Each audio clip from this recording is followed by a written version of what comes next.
तो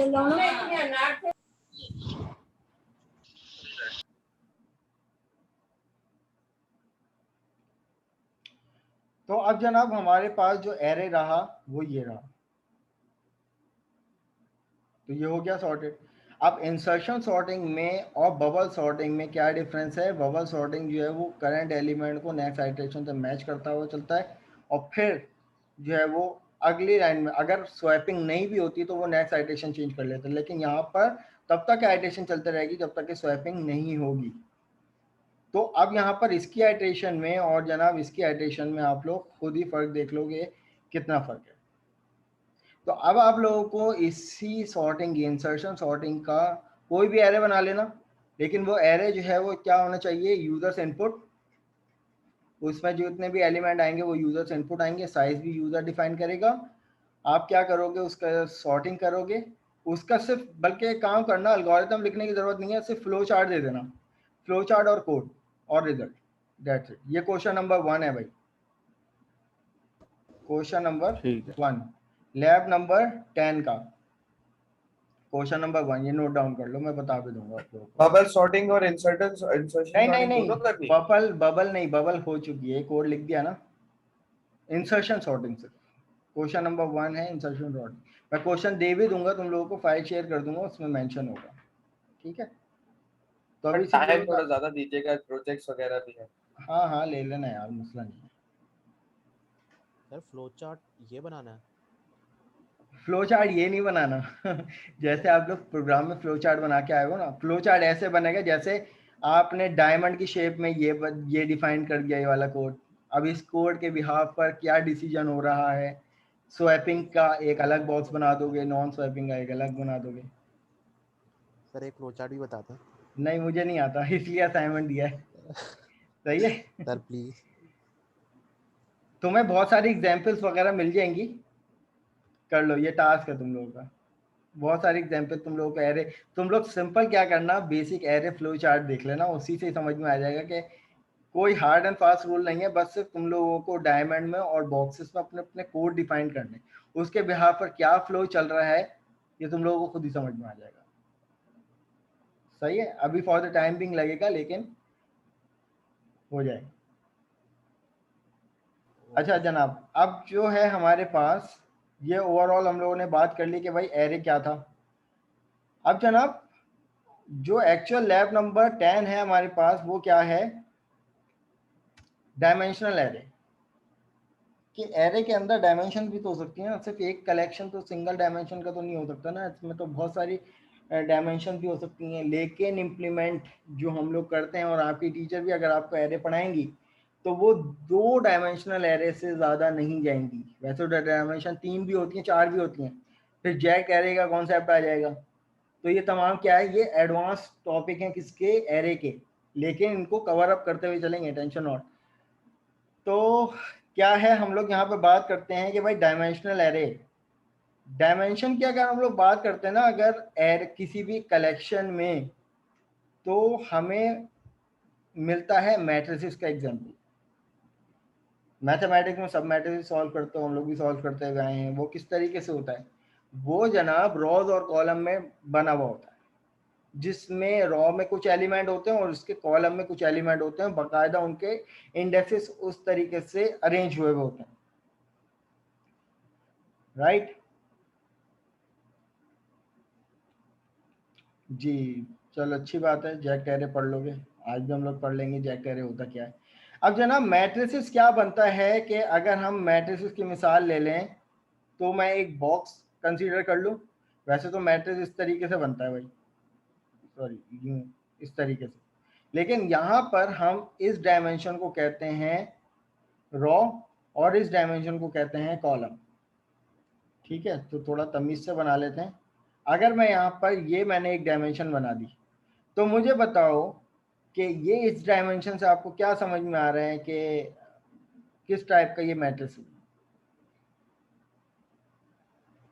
raw matrix है sir. 2 rows 1 column। सही है, 2 रॉस 1 कॉलम, इसका मतलब मैं इसको कह सकता हूँ 2 by 1।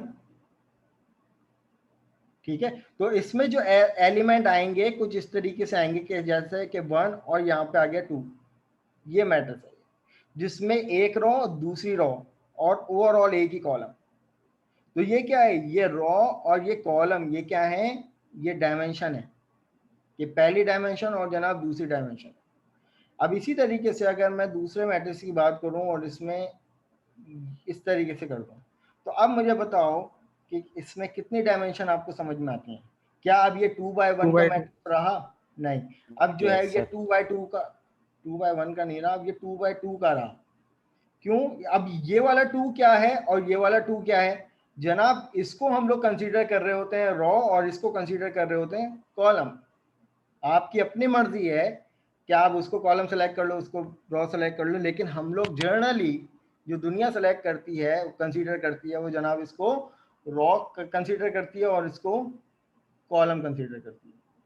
तो अब मैं यहाँ पर अगर फॉर एग्जांपल कोई भी वैल्यू देता हूँ, चलो इसके अगर इंडेक्सेस की बात करूँ तो ये मेरे पास कॉलम 0 और ये हो गया कॉलम 1 और ये मेरे पास कौन सी हो गई, रो 1, सॉरी रो 0 और ये आ गया मेरे पास रो 1।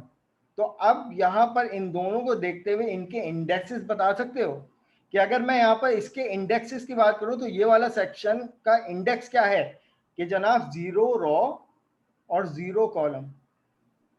0 0। ठीक है, और इसी तरीके से अगर मैं इस सेक्शन के इंडेक्स की बात करूं तो 0 रो और कॉलम 1, तो यहाँ पे मैं कह 0 सकता हूं कि 0,1। ठीक है, इसी तरीके से जनाब यहाँ पर इसके इंडेक्स की बात कर लो तो इसका इंडेक्स क्या 1 बनेगा, 0. 1,0। समझ में आ रही है चीज? तो इसी तरीके से फाइनली 1,1। अब इसमें कोई भी एलिमेंट, फॉर एग्जांपल मैंने एक डायमेंशनल एरे बनाया, उसमें एलिमेंट इंसर्ट कर दिए 1 3 5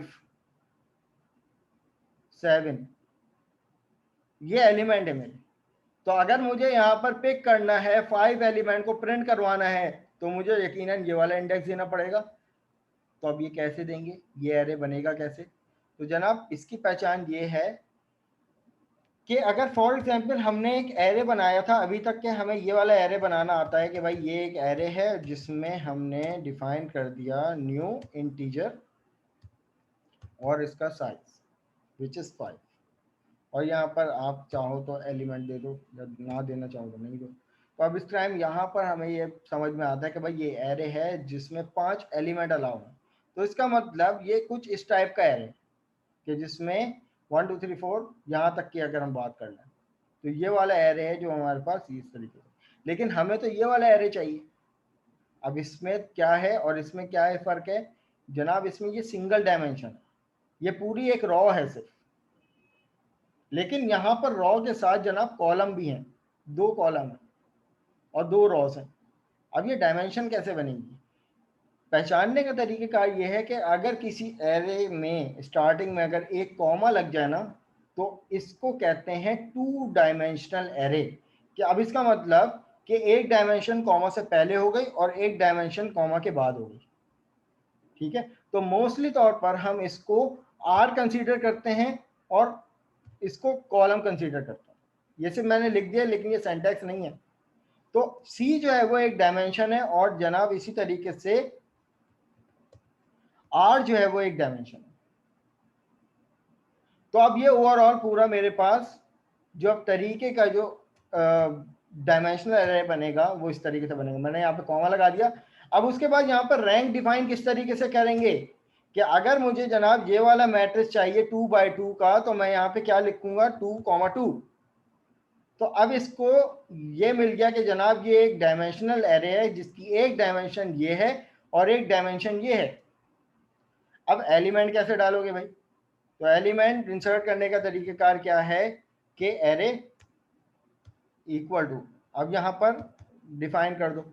अब मुझे अगर 1 इंसर्ट करना है इसमें तो अब यहाँ पर आपके सामने क्या है, इंडेक्सेस 0 0।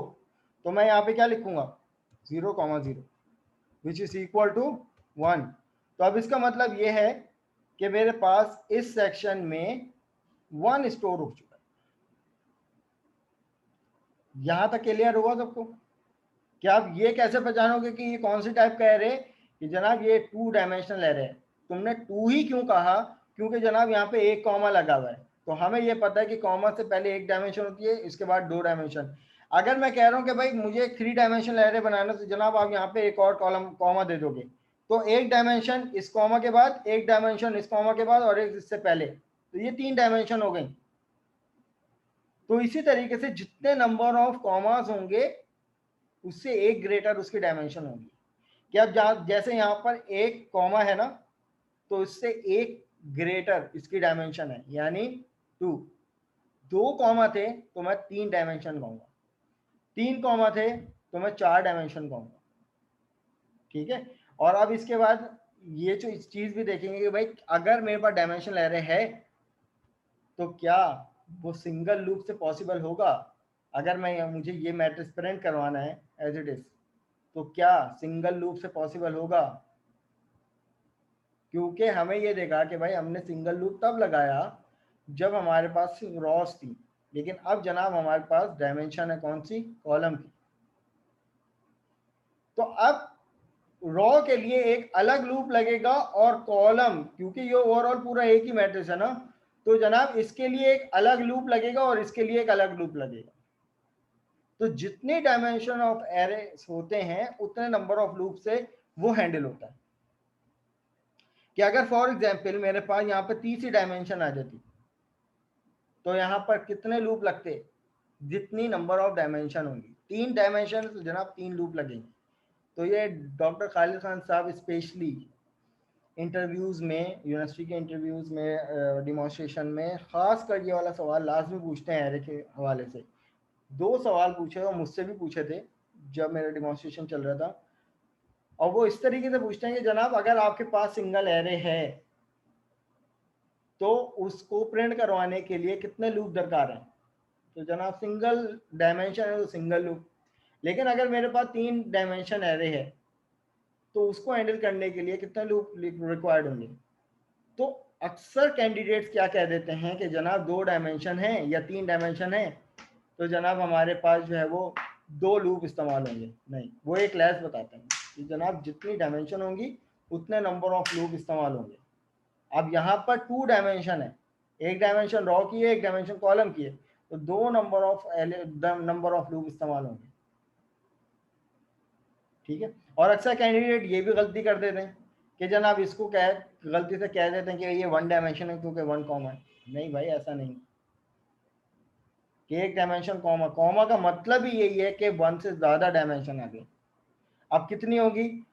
इसको हम लोग 2 का कंसीडर कहते हैं, उसके बाद जितनी भी डायमेंशन ऐड होती जाती हैं उसको मल्टी डायमेंशनल एरे कंसीडर कह रहे होते हैं, जबकि उनकी स्पेसिफिक डायमेंशन होती है। ठीक है। तो अब जनाब यहाँ पर मैंने पहला एलिमेंट तो यहाँ पर स्टोर करवा दिया। इसी तरीके से अगर मुझे दूसरा एलिमेंट प्लेस अप करना है दूसरे सेक्शन में, तो वो क्या होगा? 0,1। तो अब यहाँ पर मेरे पास दूसरा सेक्शन क्या है? 0,1 पे 3 मुझे प्लेस अप करना है, तो मैं =3 कर दूँ। अब बाकी डायमेंशन में मैं कोई वैल्यू नहीं दे रहा, तो वहां पे कौन सी वैल्यू आनी चाहिए? अगर मैं यहाँ पर मुझे प्रिंट करवाना है एरे, उसका इंडेक्स 1,1, तो मुझे बताओ कि कौन सी एलिमेंट मेरे पास प्रिंट होके आएगा? सर 0 0 आएंगे बाकी में। 0 आएंगे। ठीक है। तो यहाँ पर जो मेरे पास आउटपुट आएगा वो 0 आएगा, और आना चाहिए। ठीक है जनाब, ये आ गया 0। क्यों? हमने कोई वैल्यू असाइन ही नहीं करवाई थी। अब बात ये आ जाती है कि ये तो एक तरीके का था हमारे पास मल्टी डायमेंशनल एरे को देने का। अगर हमारे पास कुछ ये वाला तरीकेकार हो तो इसमें डायमेंशनल एरे आप कैसे डिफाइन करोगे? सर brackets स्मॉल ब्रैकेट लगा के, एक small और bracket ब्रैकेट लगा के, लगेगा, एक और ब्रैकेट लगेगा या स्मॉल ब्रैकेट? parenthesis आएगा। Small Parenthesis। Bracket bracket। लेंगे। चलो ये आगे स्मॉल ब्रैकेट 1,2, फिर कॉमा के बाद 3,4। नहीं,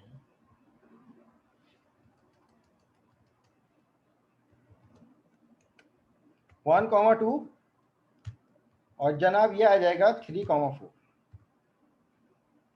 ये है एक्चुअल सेंटेंस। समझ में आई? कि आप यहाँ पे देखो कि अब इस डायमेंशन को समझने की कोशिश करो। 2 का मतलब था 2 रॉस और 2 कॉलम्स। तो अब मुझे बताओ कि क्या ये चीज रॉ को आइडेंटिफाई करती है या अंदर के एलिमेंट रॉ को आइडेंटिफाई करते हैं? इनमें से क्या ऐसी चीज है कि जो रॉ को कंसीडर कर रही है और जो डायमेंशन? अगर मैं यहाँ पर बात कर देता हूँ 3 की, तो अब ये मेरे पास एरर है। तो क्या मुझे नंबर ऑफ ब्रैकेट बढ़ाने पड़ेंगे या अंदर के एलिमेंट बढ़ाने पड़ेंगे? Brackets sir. ब्रैकेट बढ़ाने पड़ेंगे। तो यहाँ पर मैं इसको कह देता हूँ कि 6,7। नहीं, नहीं सर, कॉलम कॉलम। समझ में एलिमेंट आई? सर। तो अब हमें इस Element चीज बोला। से ये चीज समझ में आई कि जनाब ये वाला जो इंडिविजुअल ब्रैकेट है ये इंडिकेट कर रहा है रॉस को, और जनाब यहाँ पर इसको मैं 4 कह देता हूँ और इसको मैं कह देता हूँ जनाब 6। समझ में आई ये चीज? तो अब यहाँ पर ये जो मैट्रिक्स मेरा बनेगा, अब वो कुछ ऐसा मैट्रिक्स बनेगा जिसमें 3 कॉलम्स हैं और जनाब 2 रॉस हैं। अब अगर मैं इसकी इंडेक्सिंग करूं R0 और ये हो जाएगा मेरे पास R1। क्या ये समझ जाना भाई कीड़ा मकोड़े? इसी तरीके से कॉलम 0, कॉलम 1 और कॉलम 2, क्या यही चीज है वो नहीं चाहिए या नहीं? जी सर। ठीक है। तो अब यहाँ पर इनको देखते हुए एलिमेंट कैसे प्लेस अप करोगे? तो इसका मतलब ये है कि ये जो पहला जो एलिमेंट आएगा वो कौन से इंडेक्स पे आएगा? तो ये वाला जो इंडेक्स है वो क्या है? R0 कॉलम 1, यानी मैं कह सकता हूं इसको 0,0, और ये जो हो जाएगा मेरे पास 0,1, और ये हो जाएगा मेरे पास 0,2। इसी तरीके से मेरे पास यहाँ पर 1,0, और इसी तरीके से जनाब यहाँ पे मेरे पास आ जाएगा 1,1, और ये मेरे पास आ जाएगा 1,2। तो अब यहाँ पर ये वाली वैल्यू इजीली पिक कर सकते हैं। तो 1 2 4 3 4 6, तो यहाँ पे आ जाएगा 1 2 4 3 4 6। अब मुझे एज इट इज प्रिंट करवाना है इस एरे को। How is it possible? तो मैंने आपसे कहा कि जितने डायमेंशन होंगी उतने नंबर ऑफ लूप लगेंगे।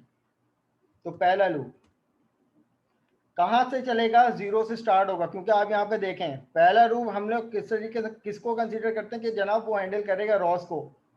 डायमेंशन में बताई थी ना, पहला जो लूप है वो किसके लिए चलेगा? रॉस के लिए। दूसरा लूप जो है वो किसके लिए चलेगा? कॉलम के लिए। ये ओवरऑल एक ही एरे है, तो ये पेरेंट लूप ये बन जाएगा।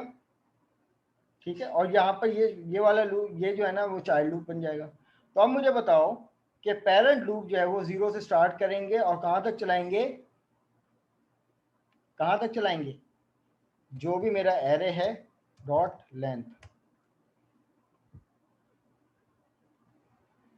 ठीक है, इसी तरीके से दूसरा लूप नेस्टेड लूप, इसको हम लोग ये कंसीडर कर लेते हैं। ये कहाँ तक चलेगा? Array dot length. प्रिंट करवाना है तो मैं यहाँ पर क्या कर देता हूँ, सबसे पहले console dot write line line break हो जाएगी, क्योंकि मुझे मैट्रिक्स प्रिंट करवाना है ना। देखो जो भी रॉ प्रिंट होगी उसके बाद जब नेक्स्ट रॉ प्रिंट होगी तो उसके बाद लाइन ब्रेक होनी चाहिए, नीचे प्रिंट होनी चाहिए। तो हमने यहाँ पर लाइन ब्रेक कर दी। प्रिंट करवाने का तरीकेकार क्या है? आप यहाँ पे लिखोगे कंसोल डॉट राइट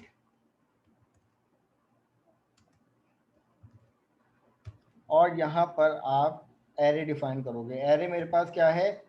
एरे के नाम से और उसका। अब मुझे बताओ डायमेंशन में क्या आएगा? पहली डायमेंशन में I, J। ठीक है, I, J। तो I इंडिकेट कर रहा है नंबर ऑफ रॉस को और J इंडिकेट कर रहा है किसको? नंबर ऑफ कॉलम्स को।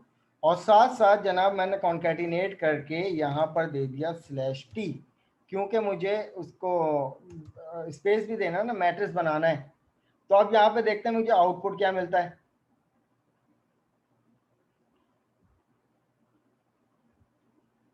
अच्छा, मेरे 2 एलिमेंट जो है वो सर सेकंड चाइल्ड लूप में एरे की लेंथ जो है ना, हाँ क्या करना पड़ेगा? सर वही तो तो वही मैं अब देख ये रहा था पता कि क्या हो रहा है, ये पता क्या हो रहा है, अब ये जो प्रॉपर्टी है ना जनाब, अब यही समझाना चाह रहा हूं मैं, ये जो प्रॉपर्टी है ये ये सिंगल सर एरे के सिर्फ लिए रॉ को इस्तेमाल होती कंसीडर। है। अब हमारे पास हमें लेंथ एक और मेथड मिलता है डॉट गेट लेंथ का, ठीक है, जिसमें मैंने यहाँ पे फॉर सपोज कंसीडर 0 लिख दिया। अब ये 0 का क्या मतलब है समझना अब इस बात को, और उसके बाद मैंने यहाँ पे लिखा गेट लेंथ और यहाँ पर लिखा 1। जब भी डायमेंशनल एरे होगा तो यहाँ पर लेंथ की प्रॉपर्टी नहीं गेट लेंथ लगेगी, और 0 का मतलब ये है कि ये कंसीडर करेगा पहली डायमेंशन और ये उठाएगा दूसरी डायमेंशन। लेंथ की प्रॉपर्टी क्या करेगी, डायमेंशन की लेंथ गेट करेगी। अब ये 0 का मतलब ये है कि जो एरे के अंदर जो 0 डायमेंशन है ना, यानी पहली डायमेंशन, डायमेंशन नंबर 0, और उसके बाद से लेकर ऑनवर्ड जितनी भी डायमेंशन है, समझ में आ रही है चीज? तो अब यहाँ पर क्योंकि 2 डायमेंशन है तो एक डायमेंशन ये और एक डायमेंशन ये, तो गेट लेंथ 0 का क्या मतलब है, ये एज ए इंडेक्सिस इसने आर्गुमेंट की वैल्यू उठाई है कि 0 नंबर डायमेंशन में हमारे पास रॉज आ जाएंगी और यहाँ पर ये आ जाएगा। अब जब मैं इसको इंप्लीमेंट करूंगा ना, तो यहाँ पर देखो मेरा पूरा पूरा ये वाला मैट्रिक्स उठ के प्रिंट हो गया। यहाँ पे आज मैच कर लो, क्या यही वाला था 1 2 4 और 3 4 6? Is it clear? ये बताओ गेट लेंथ समझ में आया? गेट लेंथ की प्रॉपर्टी ये मेथड है बेसिकली। सर ये गेट लेंथ दोबारा समझा दीजिए। बता देता हूँ, दोबारा बता देता हूँ। चलो अभी यहाँ पे हटा दो ये, अभी यहाँ पे हटा दो ये, तो ये बात समझ में आती है सबको? अगर मैंने यहाँ पर 2 कर दिया और यहाँ पर मैंने कर दिया 3, ये बात सबको समझ में आती है? Yes yes sir. सर। क्या समझ में आया इस बात से कि जनाब पेरेंट लूप मैंने कंसीडर किया एज अ रॉ, रॉ की वैल्यू होती है ना, पहली डायमेंशन है, और यहाँ पर दूसरी डायमेंशन, क्योंकि यहाँ पर भी हार्ड कोड था और यहाँ पर भी हम लोग हार्ड कोडली डिफाइन कर रहे हैं जनाब। यहाँ पर यूजर कोई भी वैल्यू दे सकता था। अगर मैं फॉर सपोज यूजर से इनपुट लूँ कि भाई साइज डिफाइन करो, how many number of rose and column you want, तो जनाब मैं यहाँ पर अगर कह देता हूँ कि enter the Ross of matrix, तो यहां पर मैंने एक यूजर से इनपुट ले लिया आर के नाम से, इंटीजर आर के नाम से, इसमें इंटीजर डॉट पार्स और कंसोल डॉट रीड लाइन। तो अब ये यूजर से इनपुट आ गया। इसी तरीके से जनाब मैंने यहाँ पे कॉपी कर लिया और यहीं पे पेस्ट कर लिया और इसको नाम दे दिया column, inter the columns of matrix. तो अब मैं यहाँ पे सीधा सीधा लिख सकता हूँ कि आर कॉमा सी, ये बात भी सबको समझ में आती है। अब यहाँ पे मेरे पास क्या आएगा, क्या किया मैंने भाई, इंटीजर टाइप एरे था और ये मेरे पास enter the integer dot parse console dot readline constant variable expected, तो आ तो रहा है कांस्टेंट वेरिएबल, हाँ सॉरी यहाँ पर कर देते हैं, कह देता हूँ आर कॉमा सी। तो मैं यहाँ पे कह देता हूँ इसको आर और यहाँ पर इसको कह देता हूँ सी।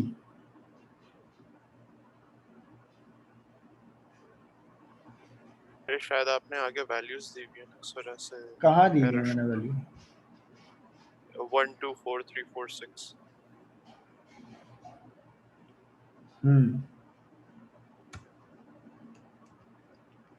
हमने ये कंसीडर कर लिया, ठीक है।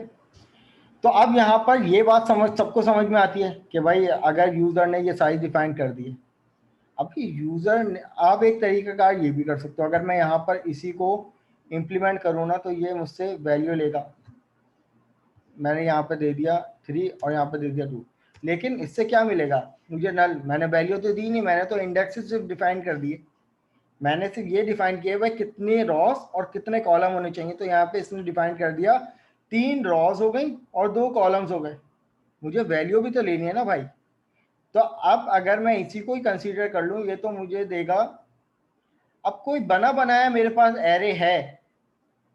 अब मेरे पास यहाँ पर जैसा कि अगर मैं इसको कमिट आउट कर दूं, सर आप इसके तो अंदर अब यहाँ पर मेरे पास जो था वो एक बना बनाया एरे था। तो मतलब एक कॉलम ये हो गया, एक रॉ ये हो गई और एक रॉ ये हो गई, 1, 2, 3, इसी तरीके से 4, 5, 6। अब ये मेरे पास एक बना बनाया एरे था, तो मैं यहाँ पर मुझे उस एरे के एलिमेंट्स को रीड करवाना है लेंथ के मुताबिक कि भाई कितनी लेंथ है और कितने। तो मैंने यहाँ पे दे दिया जनाब मेरे पास 2/3 का ये एक एरे होना चाहिए था। तो यहाँ पर जो गेट लेंथ मैंने इस्तेमाल किया था ना, आई जो है वो कहाँ तक चले, एरे डॉट गेट लेंथ। तो आप यहाँ पर देखो ये क्या कह रहा है, इंटीजर डायमेंशन। क्या मांग रहा है मुझसे? डायमेंशन बताओ कि कौन इस लूप के थ्रू कौन सी डायमेंशन को तुम्हें रीड करवाना है। सही है, तो आप यहाँ पर इसको 1 कर दो फॉर द टाइम बिंग, और मैंने यहाँ पर इसको कह दिया जनाब एरे डॉट गेट लेंथ, तो इसको मैंने दे दिया 0। तो अब इससे क्या होगा, इससे पता है क्या होगा? तो यहाँ पे चेक कर लेते, ये होगा, एक्सेप्शन आ जाएगी। तो अब ये 0 1 रखने की क्या मंतिक थी भाई? इंडेक्सिंग तो भाई हमारे पास 0 से स्टार्ट होती है। अगर मैं यहाँ पर इसको 0 कर दूं और यहाँ पर इसको 1 कर दूं, तो अब यहाँ पर ये जो 0 से क्या उठाएगा, ये पहली डायमेंशन उठाएगा। अब इस टाइम यहाँ पे 1 कर दिया था ना, तो ये क्या उठा रहा था, इस डायमेंशन को उठा रहा था, और इस डायमेंशन में इसको 3 रॉज मिल ही नहीं रही थी, यहाँ पे तो 2 रॉज, तो एक्सेप्शन आ रही थी। तो यहाँ पे हम क्या देंगे, 0 इंडिकेट करेगा इसकी पहली डायमेंशन को, और 1 इंडिकेट करेगा जनाब इसकी दूसरी डायमेंशन को। तो अब जब यहाँ पर इंप्लीमेंट करेंगे ना, तो ये बिल्कुल सही तरीके से इंप्लीमेंटेड है। क्या अब इसने पहले लूप ने क्या उठाई, पहली डायमेंशन को, कि भाई जनाब इसने 2 रॉस क्रिएट कर दी, और हर रॉ में 3 कॉलम। आप यहाँ पे देखो पहली रॉ, हर रॉ में 3 कॉलम, 1 2 3, फिर दूसरी रॉ में 1 2 3, 3 कॉलम। इज इट क्लियर और नॉट? अब बताओ सर ये आप मुझे ये बताएं कि जो फॉर का पहला वाला लूप है, ये कैसे पता, इसको कैसे पता कि हम इसको रॉ ही ले रहे हैं, हम इसको कॉलम भी हम तो ले सकते हैं? ले सकते हो अगर आपको ट्रांसपोज वगैरह करना है। देखो इस डायमेंशन को समझो, ये क्या है, ओवरऑल 2D एरे है, कि जिसमें एक डायमेंशन हम लोग कंसीडर ही रॉ को करते हैं, दूसरी डायमेंशन जो है वो कंसीडर कॉलम को करते हैं। पहले लूप में हमने रॉ को रखने का मकसद क्या था कि पहली लूप के अंदर नेस्टेडली 3 कॉलम प्रिंट होंगे। फिर जब ये पेरेंट लूप की सेकेंड आइटरेशन हुई, उसके अंदर नेस्टेडली 3 कॉलम बनेंगे। ऐसे ही बनेगा ना मैट्रिक्स। लेकिन अगर मैं यहाँ पर इसी को ये कंसीडर कर लूँ कि जनाब मैं इसको कह दूँ कॉलम 1 कॉलम 2 कॉलम 3, और यहाँ पे कह दूँ रॉ, तो ये it is not make sense. समझ में आ रही है चीज?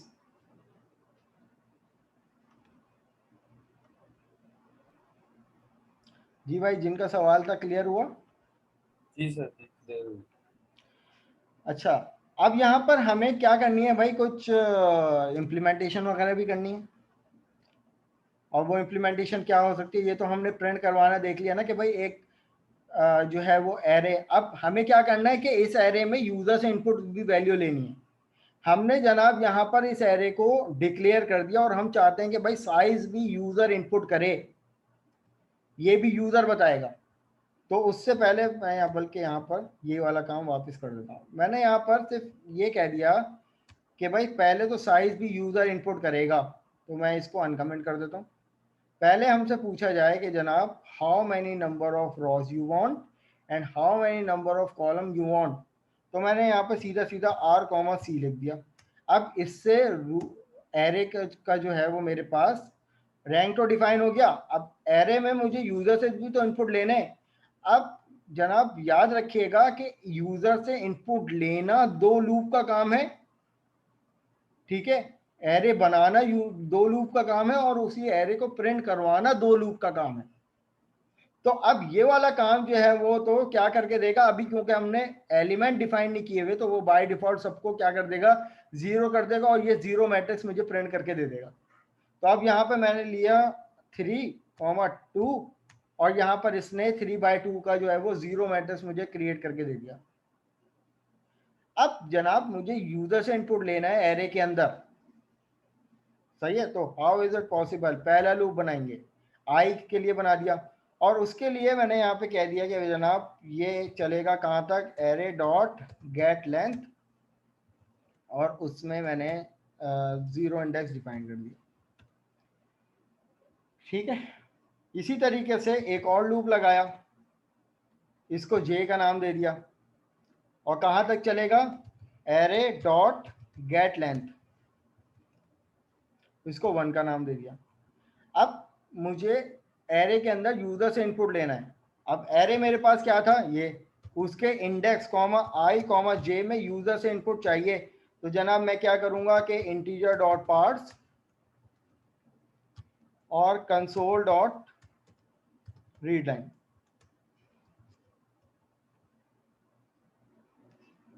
ठीक है, ये यूजर से इनपुट हो जाएगा।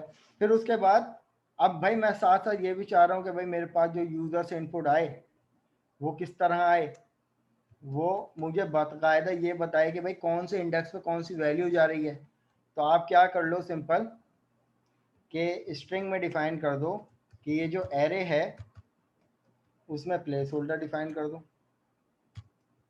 ये आ जाएगा 0 और जनाब ये आ जाएगा 1 और स्ट्रिंग से बाहर निकल के आई कॉमा जे डिफाइन कर दो। तो अब आपको यहाँ पर ये बता देगा कि भाई कौन से इंडेक्स पे कौन सी वैल्यू आप लेके जा रहे हो, कि भाई जो आपने यूजर से इनपुट ली है वैल्यू वो कौन से इंडेक्स पे लेके जा रहे हो, तो वो इंडेक्स आपके यहाँ पे डिफाइन है। तो अब यहाँ पर थोड़ा और खूबसूरत बना लो इसको, तो ये आ गया। तो अब ये मेरा प्रोग्राम किस तरीके से चलेगा, मैं कंसोल डॉट राइट लाइन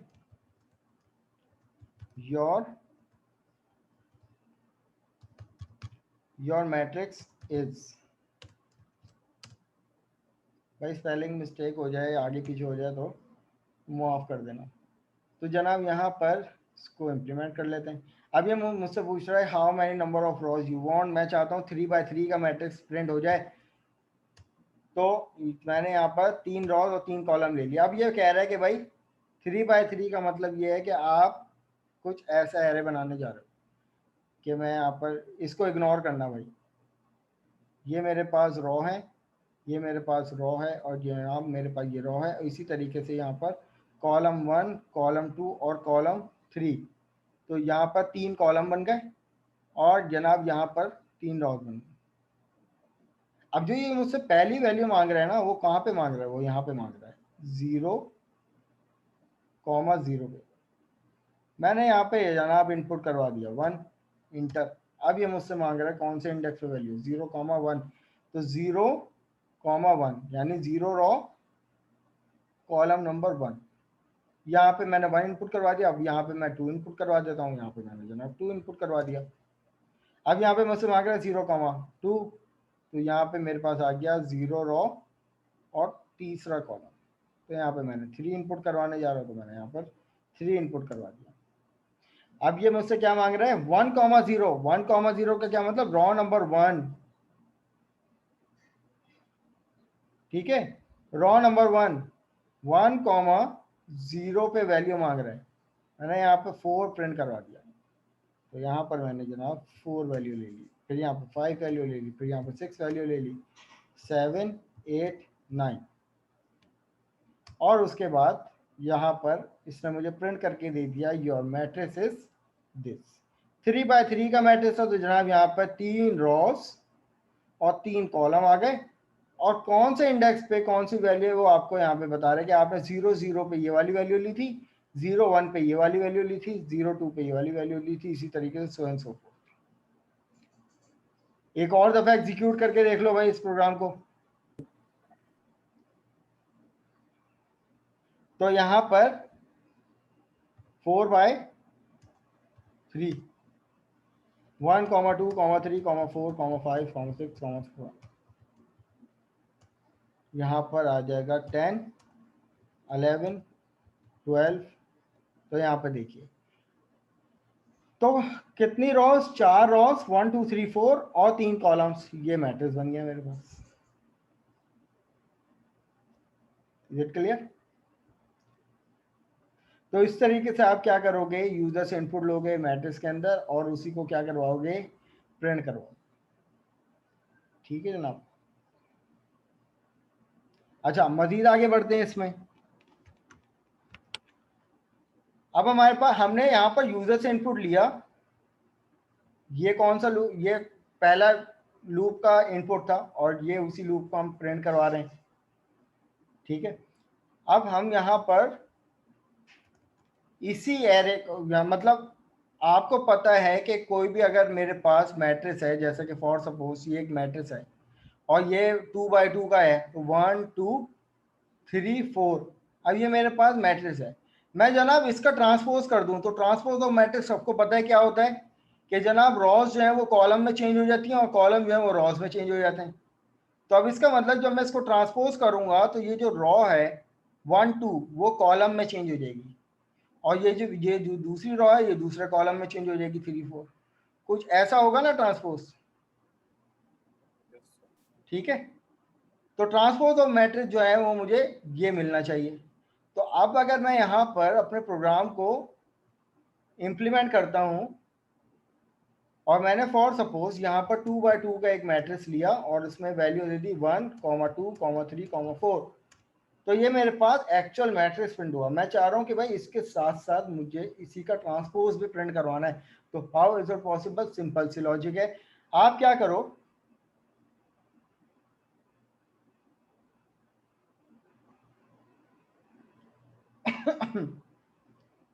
ठीक है, आप क्या करोगे कि यहां से लेकर, क्या हुआ हैंग हो गया,